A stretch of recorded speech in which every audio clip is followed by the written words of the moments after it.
Hello everyone, welcome back to my channel. আশা করছি তোমরা সবাই খুব ভালো আছো। তো চলে আসলাম আজকে আরও একটা নতুন ব্লগ নিয়ে। আর আজকে হচ্ছে মহালয়া, বাট মহালয়া সেই ফিলটার এখন আর আসে না। ছোটোবেলায় যেরকম ভালো লাগতো, আগে তো ছোটোবেলায় মহালয়া আমি রেডিওতে শুনেছি, তারপরে টিভিতে। আর এখনকার যে টিভিতে মহালয়াগুলো দেয়, আমার ইচ্ছেই করে না যে অত ভোরে ঘুম থেকে উঠে মহালয়া দেখি। তো যাই হোক, আমি সকালে ঘুম থেকে উঠে শুধুমাত্র চা করে খেয়েছি, এখন রেডি হয়ে গেছি, বেরোবো। এখন সরাসরি যাব বহরমপুর থেকে যাব রানীনগর শেখপাড়া। আজকে টুকটাক কাজ আছে, সেটা হচ্ছে দুদিন আগে স্কিনের ডাক্তার দেখাতে গিয়ে জাস্ট কয়েক সেকেন্ডের জন্য তো স্কিনের ডাক্তারটা উঠে গেছিলো, দিয়ে আর দেখানো হয়নি। কারণ আমার স্কিনের যে অবস্থা, মানে তোমরা তো ক্যামেরাতে দেখছো, তাও তো ক্যামেরাতে হালকা হলেও ফিল্টার আছে। মানে আমি ফিল্টার অ্যাড করি না, বাট নর্মাল ক্যামেরাতেও হালকা ফিল্টার থাকে। বাট সামনে স্কিনটা আরও খারাপ হয়ে গেছে, সেই কারণেই ইমিডিয়েটলি যাওয়া দরকার। তো যে ডাক্তারকে আমি দেখাই, সেই ডাক্তার প্রত্যেক রবিবারে ডোমকলেই বসে। তো সেই সামনে রবিবার পর্যন্ত ওয়েট করতে গেলে আমাকে এখন অনেক কটা দিন বসে থাকতে হবে। তাই ভাবলাম যে বহরমপুরে যেহেতু আজকে বসবে, বহরমপুরে গিয়ে দেখিয়ে নিই। তো ওখান থেকে ডাক্তার দেখানোর পর আজকে আবার চুলগুলোকে একটু সাইজ করতে যাব। মানে চুলগুলো ভীষণ বাজে হয়ে গেছে, দেখি কতটুকু করে কাটা যায়। তো চলো দেখতে থাকো আজকের ভিডিওটা। আজকে বহরমপুরে স্কুটিতে করে আমি একাই গেছি, আর সেরকম কোনো কাজ ছিল না, শুধুমাত্র ডাক্তার দেখানোটা ছাড়া ওটার ওপর বেস করে যাওয়া হয়েছে। তো ডাক্তার দেখানোর পর আমি চলে আসলাম, পাশে একটা ট্রেন্ডস ছিল, তো ওখানে যাচ্ছি এখন। যদি কিছু পাওয়া যায় নেব। ভাবছিলাম যে একটা জিন্স নেব, যে বুটলেগ জিন্সগুলো হয় সেইগুলো। এর আগের দিন মোহনমলের যে ট্রেন্ডসটা আছে ওখানে গিয়ে আমি দেখেছিলাম, প্যান্টটা খুব সুন্দর লাগছিল পরে, কিন্তু আমার সাইজ দরকার ছিল 28 আর ওটা ছিল 30। এবার সাইজটার জন্য হচ্ছিল না, না হলে ওটাই নিয়ে নিতাম। তো এখানে এসেও একটা জিন্স ট্রাই করলাম, কিন্তু এই জিন্সটা কি বলতো হাই ওয়েস্ট, আমি হাই ওয়েস্টই চাইছিলাম, বাট জিন্সটা মানে লেন্থটা অনেকটাই ওই রকম না, আমাকে একদম ভাল লাগে না। তো দুটো টপ নিয়ে ট্রাই করছিলাম কোনটা ভাল লাগে। তোমরা একটু জানিও তো কোনটা ভাল লাগছে, তাহলে নেক্সট দিন গিয়ে নিয়ে আসবো। আমি অবশ্য নিইনি, একটা কুর্তি নিয়েছি শুধু ওখান থেকে। তারপরে আসার সময় রাস্তায় একটা ডাব খেয়ে সরাসরি চলে যাচ্ছি এখন রানীনগর শেখপাড়া একটা ফ্রেন্ডসের পার্লারে। আমি তোমাকে আজকে এর আগে সেই অমিত কর্মকারের সেমিনারে দেখেছিলাম, কথা হয়েছিল। এখন আরো বেশি ওইটা অনেকটা লস করেছি। তো তাই কি করে লস করা নেবো, সাইডে চুল দেখা হয়, চুলের অবস্থা এই হয়েছে, চুল কেটে দাও। সোনা দিয়ে যাচ্ছে না সোনায় আমি পার্মানেন্ট ক্রিম্পিং করেছিলাম একটা বান্ধবীর কাছে, সে তো অদ্রিজার কাছে। তারপরে সোনাই দিকে দেখালাম, সোনাই দিয়ে আমাকে বললো ওই প্লাস্টিয়া করলে যাবে। তো তার এক সপ্তাহ পর আবার যেটা সেই হয়ে গেছে, কিচ্ছু ঠিক হয়। তো চুল আমার যা আছে তাই থাক, তাতে কোনো আপত্তি নেই, শুধু লেন্থটা কেটে কেটে বাদ দিই। যতদিন না ক্রিম্পিংটা যাচ্ছে ততদিন আমার মাথায় টেনশন থেকেই যাবে আর কি। তাই বিপাশাকে বললাম তুমি হালকা করে একটু কেটে দাও। দিয়ে দাও, যা হবে হবে। আমাকে বলছে যে এই চুলে এই লেভেলে আছে তোমার, হবে এই লেভেলে। হ্যাঁ, আমাকে বলছে যে চুলটা যদি ছোটো কাটা হয় তাহলে পুজোতে নিয়ে বেরোবে না। তাও ভয় দেখিয়েছে।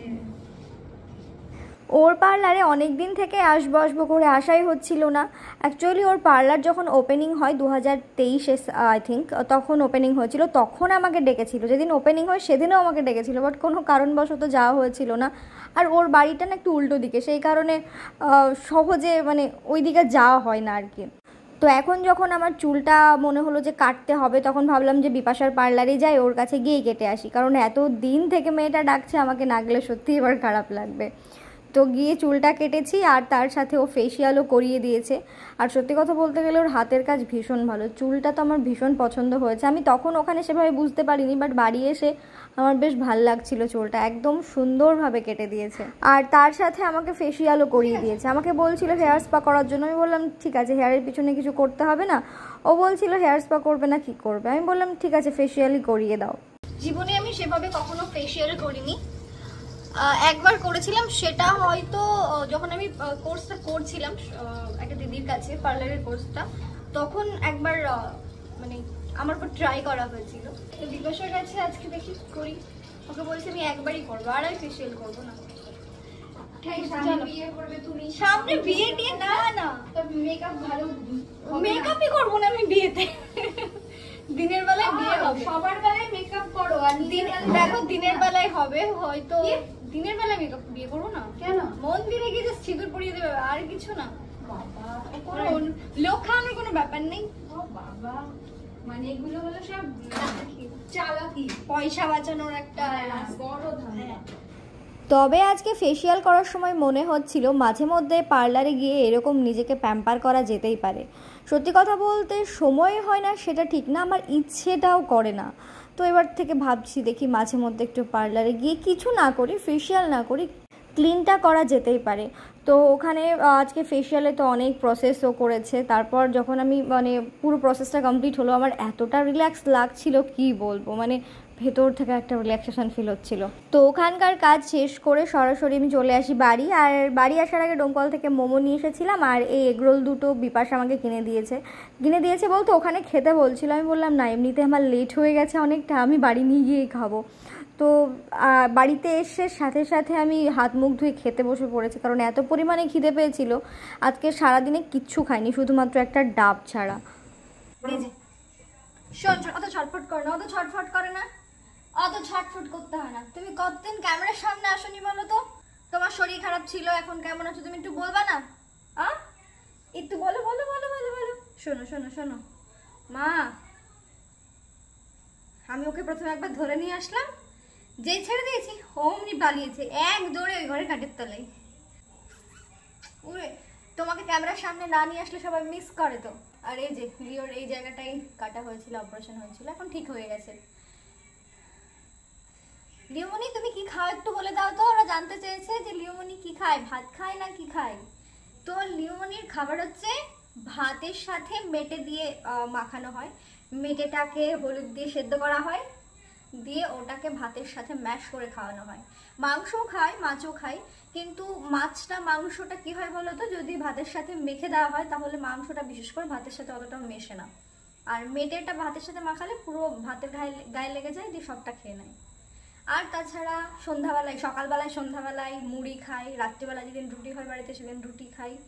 আর ও রাত্রের স্পেশাল হচ্ছে ক্যাট ফুড, যেটা রাত্রে খাই, আর তার জন্য আমাকে বাবাকে মাকে 7-8 বার করে উঠতে হয় প্রত্যেকদিন রাত্রে, ডাকবে, আর উঠতেই হবে, যতক্ষণ না উঠবে ততক্ষণ ওই 2 হাত দিয়ে এরম করে ডাকে। একটা ভিডিও আছে পাশে আমি দিয়ে দেবো, তোমরা দেখো কিরম করে ডাকে, বেশ মজা লাগে কিন্তু যখন ডাকে। তুই থাক না একটু করে, যে থাকতো না তুমি একটু করে, তুমি থাকবে না, তুমি থাকবে না, হ্যাঁ তুমি একটু থাকবে না, শুন তো গোল গোল করে আওয়াজ করছে, ওরকম ছেড়ে দিতে হবে, ছেড়ে দিলে দোল যাবি, হ্যাঁ যা যা। এবার আমাদের পুজোর বাজার না সেভাবে হয়নি, এর আগের বার কি সুন্দর আমি বাবা মা 3 জন মিলে একদম স্পেশালি পুজোর বাজার করব বলে সেভাবে গিয়ে বাজার করা হয়েছে। এবার তো দীপ্তর সাথে গেছিলাম কিন্তু সেভাবে ভিডিও করা হয়নি আর বাজারও করা হয়নি। এবার পুজোর বাজার কি বলতো একটা একটা করে হচ্ছে, হবে এরকম একটা ব্যাপার। তো 2 দিন আগে গিয়ে ওদের সবার নিয়ে এসেছি, মায়ের একটা শাড়ি সেটা দীপ্তই দিয়েছে, আর বাবার জন্য একটা টি শার্ট, হ্যাঁ তোমাদের দেখানোই হয়নি বাবার টি শার্টটা, সেটা দেখাই। এইটা হচ্ছে বাবার টি শার্ট, বাবার সেম টি শার্ট একটা আমি কিছুদিন আগে নিয়ে এসে দিয়েছিলাম, মানে টি শার্টটা একই বাট কালারটা ওটা মেরুন কালার ছিল, আর এটা হচ্ছে একটা। আর এবারে পুজোর বাজার শুরু হয়েছে আমার সেই ভাইপোটাকে দিয়ে, সেই প্রিয়াংশুর বাজার দিয়েই শুরু করেছিলাম, মানে ওরা একটা জামা নিয়ে এসেছিলাম, তারপর থেকে তো একটা একটা করে হচ্ছে। তো ওটা তো আমি দিয়েছিলাম, আর এবার প্রিয়াংশুর পিসমশাই এই যে এইটা দিয়েছে। দীপ্ত টাকা দিয়েছিল, কালকে আমি পছন্দ করে নিয়ে এসেছি। আর এর আগের বার আমি যেটা দিয়েছি সেটা তো একটা সিম্পলের মধ্যে, তাই ভাবলাম এবার এটা একটা নিয়ে যাই। অবশ্য ওকে এখনো দেওয়া হয়নি, দেখতে হবে ওর গায়ে হয় কিনা, ওর শরীর খারাপ হয়ে 2 দিনে শরীরটা নষ্ট হয়ে গেল। আর আজকে বহরমপুরে গিয়ে তো এই কুর্তিটা নিয়েছি ট্রেন্ডস থেকে, আমার এরকম নর্মাল কুর্তির খুব অভাব ছিল, তাই একটা এই কুর্তিটা নিয়েছি। আর কালকে ডোমকল থেকে এই কুর্তিটা নিয়েছি, দুটো নিয়েছি আমার, ওটা একটা এটা একটা। তো এই কুর্তিটার দাম অনেকটাই কম, এই কুর্তিটার দাম হচ্ছে 275 টাকা। তো 275 টাকা যেহেতু, তো তাই ভাবলাম যে মায়ের জন্য একটা নিয়ে নিই, তাই এটা কাজ করছি না, তো মায়ের জন্য একটা নিয়েছি, সেম কুর্তি শুধু সাইজটা আলাদা। আর হ্যাঁ পুজোতে আমি সেরকম কিছু আর কিনিনি আর কিনবও না, তবে ওই যে শাড়িটা শাশুড়ি মা দিয়েছিল তোমাদের তো দেখিয়েছি বলো, হ্যাঁ এই শাড়িটাই পরবো যেটা দিয়েছে, কিন্তু ব্লাউজটা বানানো হয়নি। আজকে বহরমপুরে গেছিলাম, এই শাড়িটা যেহেতু পিঙ্ক কালার আছে তাই ভাবলাম পিঙ্ক কালারের একটা ব্লাউজ কিনবো, তো ব্লাউজ সেরকম খুঁজে পেলাম না। তো শাড়িটার বিপি আছে কিন্তু এত তাড়াতাড়ি কে বানিয়ে দেবে ওটাই হচ্ছে ব্যাপার। তো আগে টেলার্সের দোকানে আমি বলে এসেছি, বলেছে নিয়ে এসো বানিয়ে দেবো, দেখা যাক কালকে দিয়ে আসবো। তো আমার পুজোর বাজার কতদূর কি হয়েছে তোমাদের তো সবই বললাম, তো তোমাদের পুজোর বাজার কতদূর কমপ্লিট সেটা কিন্তু জানিও। আর প্রত্যেক বছর না নতুন নতুন কিছু শাড়ি ওঠে, এর আগের বছর যেমন জিমিচু শাড়ি উঠেছিল সেই শাড়িটা আমি নিয়ে নিয়েছি। তো ওই শাড়িটা এর আগের বছর মানে আমি যখন নিই তখন অতটাও চল ছিল না, চল বলতে গেলে মানে ট্রেন্ডে চলছিল না যতটা এই বছরে চলছে। এই বছরে শুধু সবাই জিমিচু জিমিচু জিমিচু সবাই এই শাড়ি নিচ্ছে। এবার আমি ভাবছি কি শাড়ি নেবো, ঘুরে ফিরে একই সেই, তাই আর সেরকম কিছু কিনিনি। তো তোমরা কী কী কিনেছো অবশ্যই কিন্তু জানিও। আর হ্যাঁ, কিছুজন তোমাদের নাম নিতে বলেছো ভিডিওতে, তার মধ্যে হচ্ছে শুভশ্রী অ্যান্ড পাপিয়া। সে একটা অনেক আগেকার ভিডিওতে কমেন্ট করে বলেছে যে দিদি আমার নামটা নিও। প্রিয়াঙ্কা তুমি আমার নামটা নিও, আমার শ্বশুর বাড়ি হচ্ছে হাওড়া সাকরাইল, বাবার বাড়ি হচ্ছে উলুবেড়িয়া মানে ফুলেশ্বর সঞ্জীবনী হসপিটালের কাছে। আমার নাম নন্দিতা দাস, তুমি একবার আমার নামটা দিও। আর আমি তোমার ভিডিও দেখতে খুব ভালোবাসি আর তোমার ননদকে আমার খুব খুব খুব ভালো লাগে। থ্যাংক ইউ আমাদের সবাইকে এত ভালোবাসার জন্য। আর নন্দিতা তোমার নামটা নিয়ে নিয়েছি। আর একজন হচ্ছে সুহানা, সে লিখেছে খুব সুন্দর প্রিয়াঙ্কাদি, খুব সুন্দর লাগলো ব্লগটা, পরের ভিডিওতে আমার নামটা একটু নিও, আমি 2022 থেকে তোমার ভিডিও দেখি। ও বাবা, অনেক দিন থেকে দেখছো, থ্যাংক ইউ। আর হ্যাঁ, আরেকজন কমেন্ট করেছে আমার ঘরে যে সিংহাসনটা রয়েছে ওই সিংহাসনে দুটো ফটো ছিল ঠাকুরের, তো ওটা তুলে দিইনি, তোমাদের মনে হচ্ছে তুলে দিয়েছি। এই যে ওপরে রেখেছে মা, ওপরে ছোটো যেটা সিংহাসনটা আছে ওপরে রেখেছে, আর নিচে যে সিংহাসনটা ওটা ফাঁকাই আছে। কারণ কি বলতো, মায়ের কোমরের সমস্যা, এবার মানে বসে বসে পুজো দিতে পারে না। এবার মা আমাকে বলছে, আগে তো সিংহাসন ছিল না, মা আমাকে বললো একটা সিংহাসন নিয়ে এসে দে। এবার নিয়ে এসে দিলাম সিংহাসন, এখন আবার বলে কি না নিজে বসে পুজো দিতে পারছে না, একটা টেবিল লাগবে।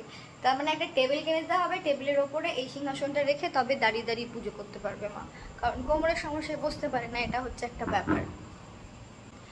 তো যাই হোক, চলো আজকের ভিডিওটা এই পর্যন্ত শেষ করছি। সবাই ভালো থেকো, সুস্থ থেকো, সাবধানে থেকো, দেখা হচ্ছে তোমাদের সাথে নেক্সট কোনো একটা ব্লগে।